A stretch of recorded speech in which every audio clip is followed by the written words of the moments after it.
ada dosa bagi seorang anak jika dia durhaka kepada orang tuanya. Ada dosa pada diri seorang anak jika dia menelantarkan kedua orang tuanya. Dan dosa durhaka kepada orang tua yang disebut dengan uququl walidain. Kalau bakti kepada orang tua istilahnya birrul walidain. Kalau durhaka kepada orang tua istilahnya uququl walidain. Dosa uququl walidain ini, durhaka kepada orang tua ini termasuk ke dalam kategori al-kabair, dosa-dosa besar. Wal'iyadzubillah. Abu Bakrah radhiyallahu anhu, disebutkan hadis muttafaqun alaih, riwayat Al-Bukhari dan Muslim. Abu Bakrah pernah berkata, qala Rasulullah pernah bersabda dan bertanya kepada para sahabatnya sallallahu alaihi wasallam, ala unabbiukum bi akbaril kabair, maukah kalian aku beritahu tentang dosa besar yang paling besar dosanya? Bayangkan, sudah disebut dosa besar, paling besar pula dosanya. Bayangkan seperti apa kengeriannya, seperti apa bencana yang akan datang dikarenakannya. Sudah mah disebut dosa besar, paling besar pula dosanya. Kata Rasulullah, maukah kalian aku beritahu tentang bi akbaril kabair, dosa besar yang paling besar dosanya? Thalathan, kata Rasulullah, ada tiga hal. Qalu bala ya Rasulullah, para sahabat langsung menjawab, tentu kami mau diberitahu. Dan ini para sahabat sangat semangat dengan ilmu agama, mengalahkan semangat mereka untuk mendapatkan dunia.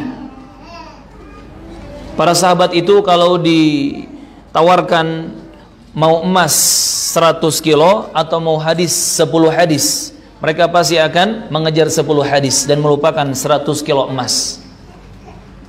Kalau kita kan enggak ya, minimalnya kita 100 kilo emasnya diambil, 100 hadisnya juga diambil.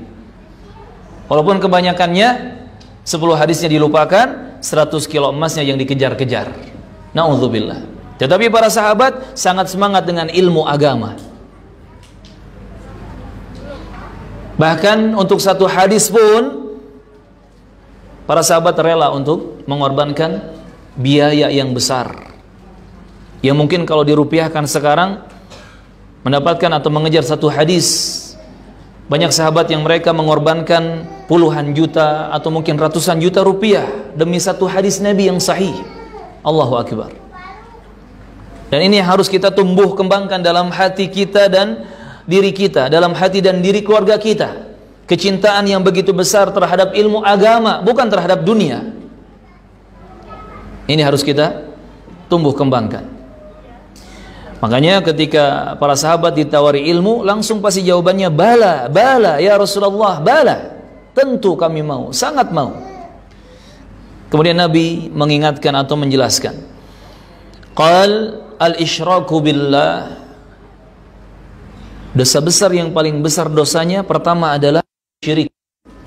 Menyekutukan Allah dengan sesuatu dalam ibadah. Wa uququl walidain, yang kedua durhaka kepada orang tua. Wa jalasa wa kana muttaki'an. Kemudian Rasulullah duduk dalam keadaan muttaki, bertelekan pada tangannya. Ala wa qauluz zur, ketahui dosa besar yang paling besar dosanya yang ketiga adalah qauluz zur wa qauluz zur wa qauluz zur. Yani ucapan dusta, sumpah palsu. Sumpah palsu. Ma zala yukarriruha hatta qultu laitahu sakat.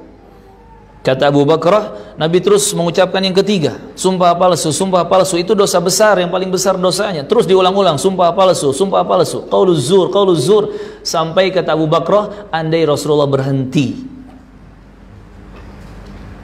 Artinya manusia juga akan banyak terjatuh ke dalam sumpah palsu ini.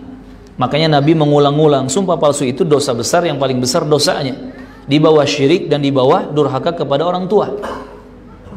Dan terjadi apalagi di zaman sekarang. Na'udzubillah. hanya untuk menjaga nama baik katanya, hanya untuk menjaga kehormatan keluarga katanya, hanya untuk mengejar atau mempertahankan bagian dunia yang pada hakikatnya dunia itu adalah sampah. Itu kata Umar bin Khattab, dunia itu adalah sampah. Itu hakikat yang kalian perebutkan. Kata Rasulullah, dunia itu lebih rendah, lebih hina, lebih jijik daripada bangkai kambing. Itu hakikat dunia yang kalian kejar-kejar. Itu kata Rasulullah. Banyak orang yang tadi demi mempertahankan nama baik, kehormatan keluarga, mengejar dunia atau mempertahankan dunia, memperebutkan dunia, sampai berani melakukan sumpah palsu. Bahkan ketika sudah masuk ke ranah yang namanya pengadilan atau mahkamah, tidak sedikit orang-orang yang na'udzubillah tidak takut kepada Allah, mereka berani melakukan dan mengucapkan sumpah. Makanya muncul ya hakim-hakim yang jahat, jaksa-jaksa yang jahat, para pengadil-pengadil yang curang dan tidak adil. Na'udzubillah. Apalagi di luar pengadilan. Di dalam pengadilan saja, di dalam mahkamah saja, sudah banyak orang-orang curang seperti itu, memegang sumpah palsu, ucapan palsu. Yang benar disalahkan, yang salah dibenarkan, yang bersalah dibebaskan, yang tidak bersalah dipenjara. Kan seperti itu. Itu di pengadilan terjadi, apalagi di luar pengadilan lebih banyak lagi. Makanya Nabi mengulang-ulang sumpah palsu, qauluz zur, sumpah palsu, qauluz zur, itu adalah dosa besar yang paling besar dosanya. Nah, kita fokus kepada dosa besar yang paling besar dosanya. Nomor yang kedua, kata Rasulullah, wa uququl walidain, durhaka kepada kedua orang tua. Bayangkan jamaah, yang paling pertama dosa besar yang paling besar dosanya adalah kesyirikan kepada Allah Azza wa Jalla. Di bawah itu adalah durhaka kepada orang tua. Dan ini mengalahkan dosa besar tadi, sumpah palsu. Kalau kita mendapati orang yang dia ini pemabuk, atau pemakai narkoba, atau perampok, atau pencuri, pasti kita akan menunjuk orang itu sambil kita mencaci makinya dengan mengatakan, dasar kau si bejat, kan gitu. Kita merasa jijik, kita merasa benci dan marah kepada mereka-mereka pelaku kriminal ini. Termasuk ketika tadi ada hakim yang curang, jaksa yang curang, ada orang yang menyuap, menyogok demi menjauhkan diri dan keluarganya dari ancaman hukum. Kita akan tunjuk mereka dan kita katakan kepada mereka, wah, mereka orang curang, saya nggak suka dengan mereka, saya jijik terhadap mereka, kan gitu. Tetapi banyak orang, bahkan kaum muslimin, banyak yang tidak sadar dirinya telah menjadi orang yang lebih jijik dari mereka-mereka tadi ketika dirinya menelantarkan kedua orang tuanya. Dia nggak sadar bahwa dirinya ini lebih jijik daripada perampok, pencuri, peminum khamr, pezina, penyogok, penyuap. Kenapa? Karena dia telah durhaka kepada orang tuanya. Maka ini harus kita fahami jamaah, barakallahu fikum. Dosa durhaka kepada orang tua itu besar di sisi Allah, dan lebih jijik dari tadi dosa-dosa yang ada di bawahnya. Mencuri, berbohong, menyuap, apalagi membunuh, itu di bawah uququl walidain.